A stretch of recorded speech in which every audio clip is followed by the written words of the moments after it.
Ayollar qaysi erkakni hech qachon hurmat qilmaydi? Keling, ularni birma-bir ko'rib chiqamiz. Birinchisi, baxillik. Ayol avvalo baxil erkakni hurmat qilmaydi. Chunki u ba'zan oilasi uchun kerakli narsani qizg'anadi, ammo o'zi uchun eng qimmatini olishdan tortinmaydi. Ikkinchisi, badgumonlik. Bunday erkak har bir xabarni, har bir harakatni gumon bilan kuzatadi. Vaqt o'tishi bilan esa ishonch yo'qola boshlaydi. Uchinchisi, sababsiz rashk.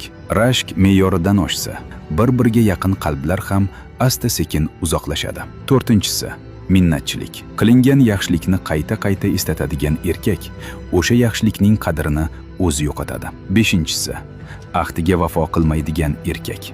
Va'dalar bajarilmay qolaversa, bir kun kelib uning so'zlariga hech kim ishonmay qo'yadi. Oltinchisi, beparvolik. Ayol ba'zan qimmat sovg'a emas, e'tibor kutadi. Beparvolik esa qalblar orasidagi masofani kundan kunga kattalashtiradi. Yettinchisi, badnazar bo'lish. O'z oilasini boshqalarning oilasi bilan solishtiradigan erkak hech qachon bor ne'matining qadriga yetmaydi. Hech bir erkak mukammal emas. Ammo o'z xatosini tan olib, uni tuzatishga harakat qilgan erkak ayolining hurmatini ham, oilasini ham saqlab qoladi.